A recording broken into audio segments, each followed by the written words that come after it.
Fala aí pessoal, tudo bem? Sejam bem-vindos a mais um vídeo. Eu sou o Lucas aqui do canal Piperaio Hardware, mais um review de placa-mãe. Trago para vocês uma das melhores Z490 que existe no mercado e a melhor que já apareceu por aqui.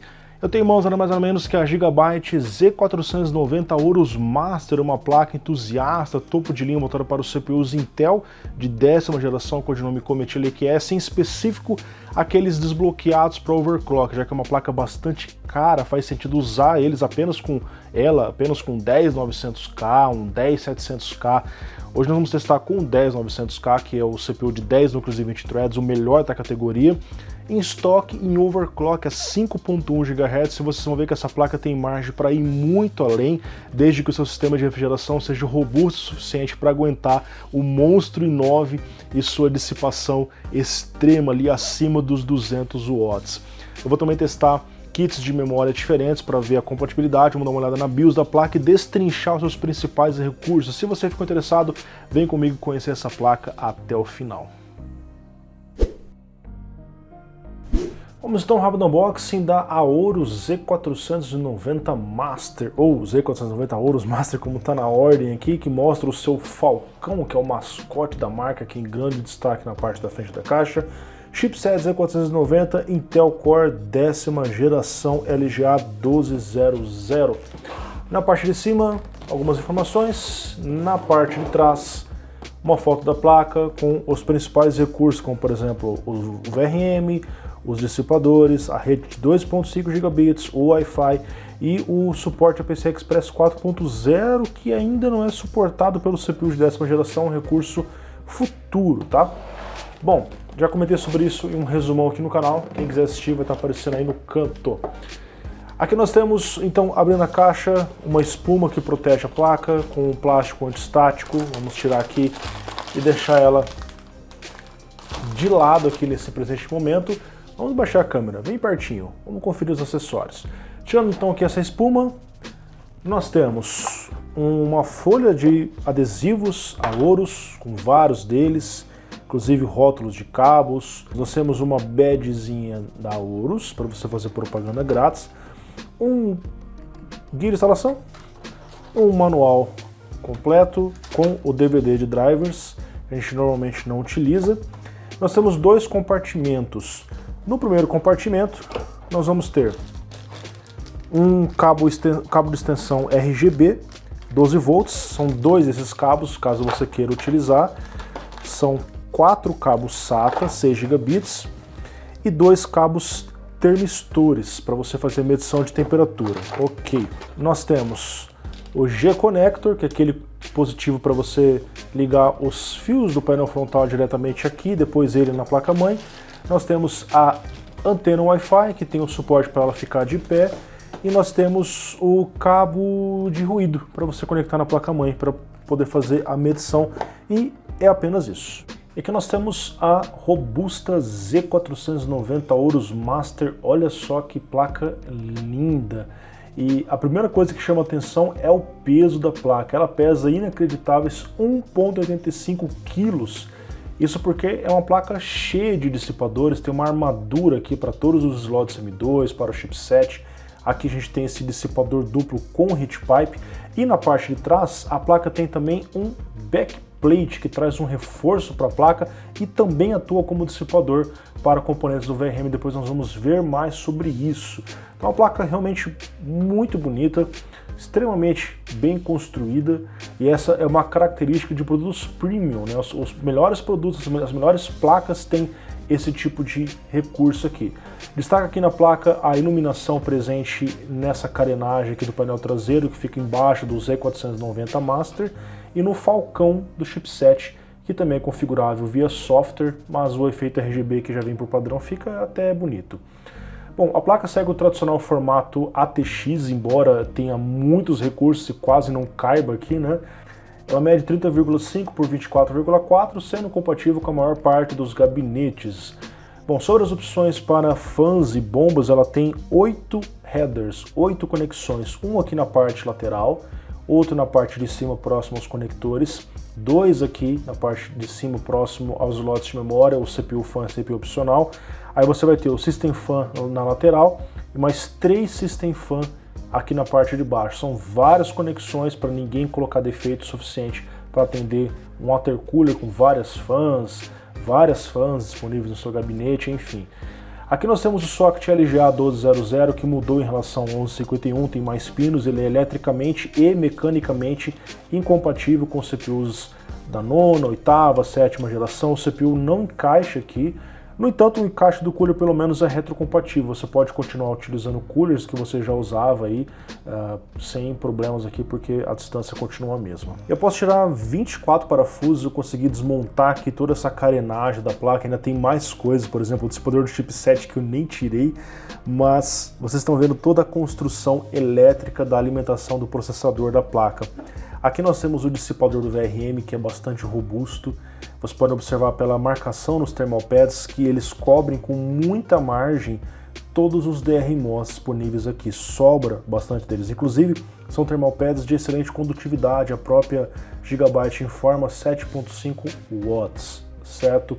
Eles são parafusados, então exercem uma boa pressão em cima do sistema. E vocês estão vendo que há aqui um heat pipe de 8 mm que faz a conexão dos dois blocos. Logo, se porventura uma das regiões estiver mais quente, ele acaba transferindo o calor para outra região. Então os dois blocos trabalham em uma sintonia. Isso é uma coisa interessante aqui. Inclusive eles escrevem que ele tem uma tecnologia chamada Direct Touch Heat Pipe. Por quê? Você pode observar que o heat pipe ele está em contato direto com o thermal pad, ou seja, os DRMOS vão ficar em contato diretamente com esse componente e aí ele vai transferir para o restante do bloco aqui. Observe que existem aletas que facilitam a entrada do ar aqui dentro do dissipador e com isso traz um desempenho térmico mais interessante, certo? Inclusive o backplate, exatamente nas regiões aqui do DRMOS, também trazem thermal pads, ou seja, eles usam o backplate como um dissipador para a área de trás do PCB, porque esses componentes não esquentam apenas para cima, eles esquentam para baixo também, para as trilhas da placa-mãe. Isso aqui ajuda a retirar uma boa parte do calor. Bom, a placa conta com dois conectores de alimentação de 8 pinos. Isso é visto apenas nas melhores placas, normalmente tem apenas um, ou quando tem apenas um 8 e 4, aqui nós temos dois de 8, que contam com reforço metálico. É outra característica de placas um pouco mais robustas, mas principalmente os pinos aqui dentro são mais espessos, são pinos mais resistentes para aguentar correntes maiores quando a gente está falando de overclock de alta frequência e CPUs em overclock extreme, coisas desse tipo. Aqui nós temos um indutor para fazer a filtragem da corrente. O filtro LC da placa nós temos 6 capacitores sólidos, 15 capacitores na saída, 561 microfarads, 6.3 volts e inclusive essa placa tem capacitores de tântalo, que é um capacitor pouco utilizado, né? Aqui especialmente para auxiliar na resposta transitória e na estabilidade em altas frequências. São 11 capacitores de tântalo, 3 na parte da frente, 5 na área do socket lá embaixo e outros também espalhados ali na parte de baixo, além de vários capacitores de cerâmica também. Então é uma placa realmente muito bem construída para quem busca um VRM diferenciado para overclock extremo, para uso do 10900K, tem muita margem aqui nessa placa. Aqui nós temos o PWM utilizado, que é o ISL 6926A, que fica parcialmente coberto pelo dissipador. Ele controla individualmente 7 mais 1 fases. A Gigabyte utiliza o tradicional esquema de doublers, então na parte de baixo tem 7 doublers ISL 6617A, que duplicam o sinal e assim as 14 mais 1 fase são controladas de uma forma individual, apesar de você incluir um certo delay por conta de ter um componente intermediário. A Gigabyte fala que os capacitores de tântalo acabam diminuindo essa questão. Logo aqui nós temos 14 fases para VCore e uma fase para SOC e gráficos integrados. Inclusive até o indutor aqui é diferente, o DRMOS aqui é diferente, porque não há tanta necessidade de corrente nesse tipo de circuito.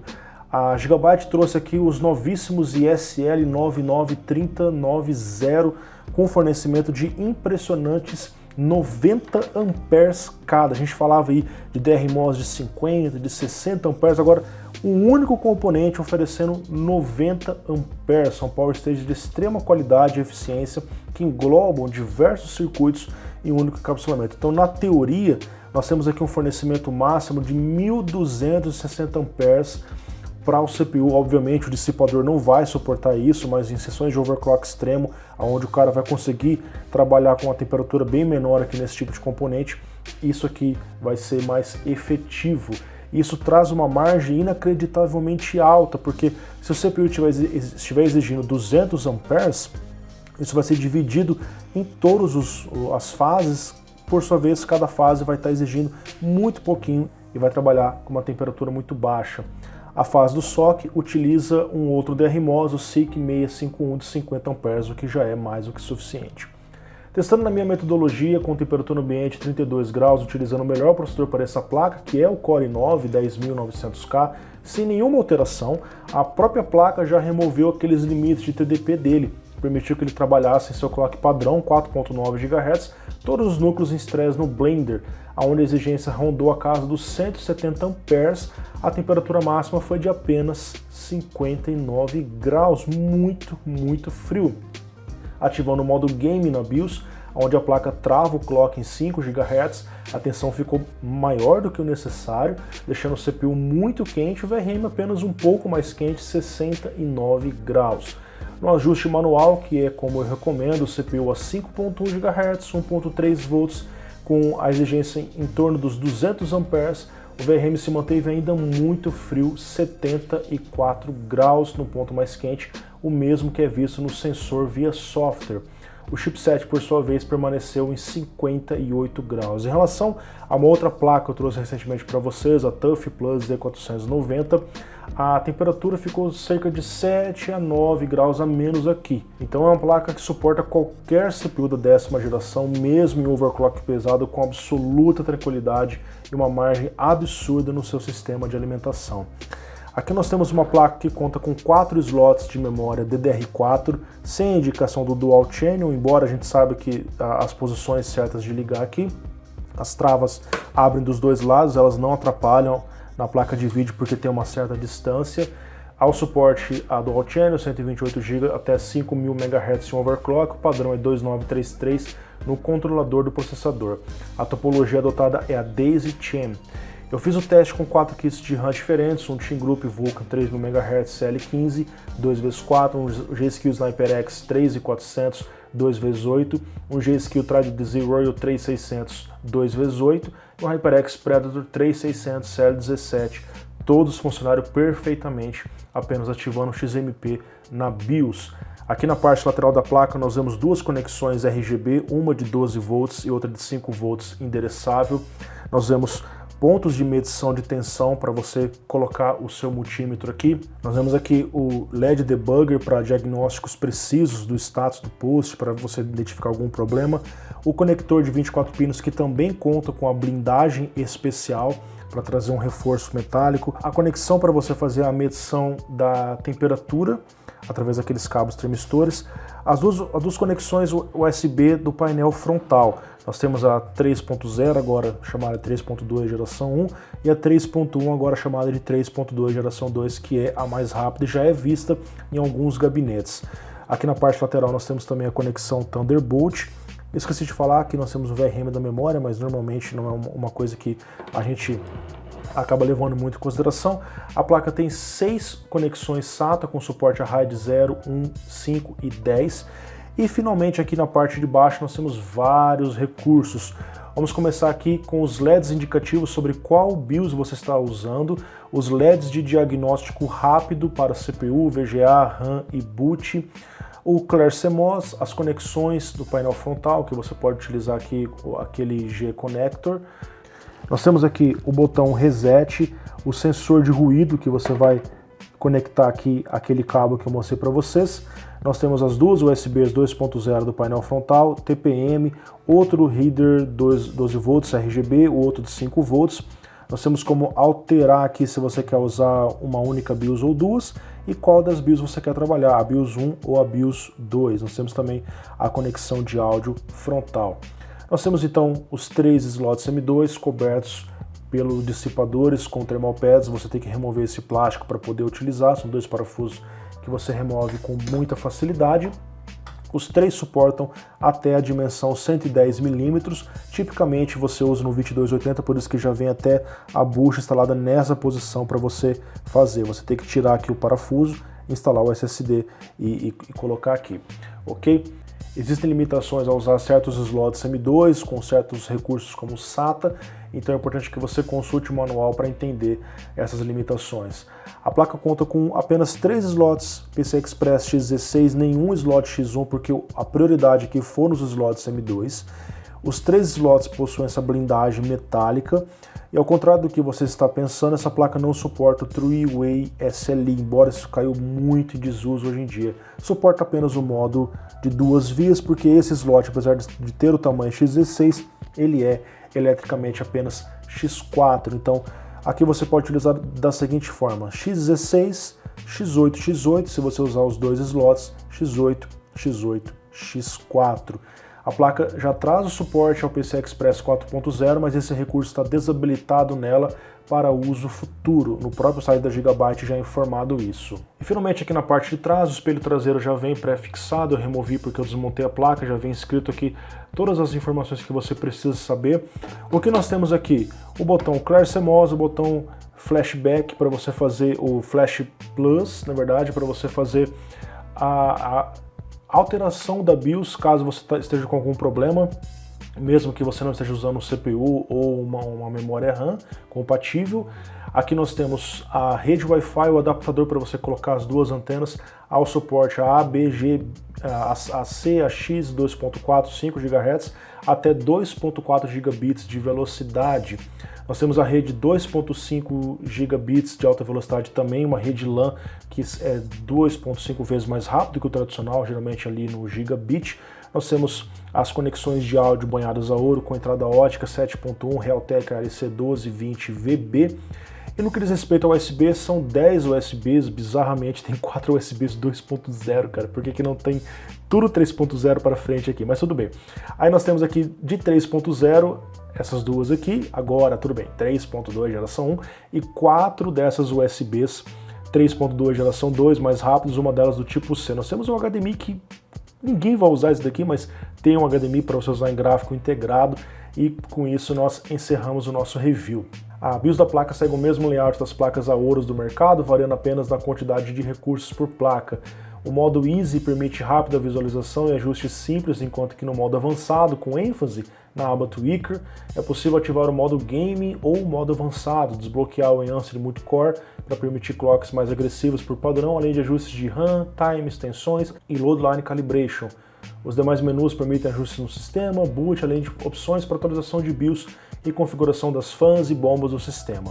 E chegamos ao final de mais um breve review. Hoje nós testamos uma das melhores placas E490 do mercado, com recursos que a tornam um produto premium, e isso também faz dela uma das placas mais caras que existem, não a mais cara totalmente no absoluto, mas no line-up da Gigabyte hoje ela é a terceira placa.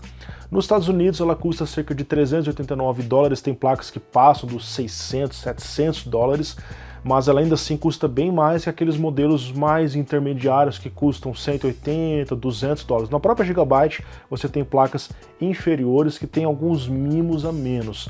Aí vai do seu nível de entusiasmo e do seu nível de desapego financeiro para desembolsar o valor dessa placa, já que no Brasil ela está sendo ofertada pela bagatela de R$ 4.400, que é um valor, na minha opinião, bastante surreal. Nem um dólar alto justifica esse preço, mas conforme o passar do tempo a gente vai vendo mais ofertas, mais disponibilidade e o preço volta a ser normalizado.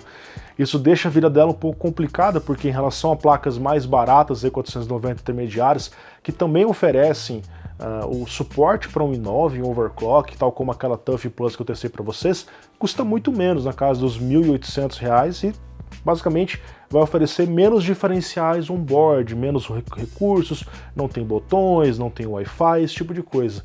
Então é uma diferença bem grande. Para o cara que é entusiasta, não liga para grana, e Lucas, eu quero comprar uma das melhores placas disponíveis no mercado brasileiro hoje. Com certeza essa é uma alternativa, embora isso vai custar muito para a pessoa. Realmente tem pessoas que não ligam para grana e essa é uma placa extremamente robusta para quem quer fazer um overclock não a 5.1, mas a 5.3, a 5.4, desde que o seu CPU aguente e o seu cooler também seja muito robusto para aguentar esse processador. Bom pessoal, em breve eu trarei outras opções da Gigabyte aqui no canal, opções mais baratas, inclusive uma placa mini TX, olha só, uma Z490 TX. Já pensou você montar um PCzinho compacto na sala com um Core i9 e uma placa TX? Será que vai dar ruim? Será que vai pegar fogo no negócio? Bom, eu acredito que sim. Nós vamos ver isso em um futuro vídeo. Pessoal, um grande abraço. Z490 Aorus Master está aqui revisada no canal.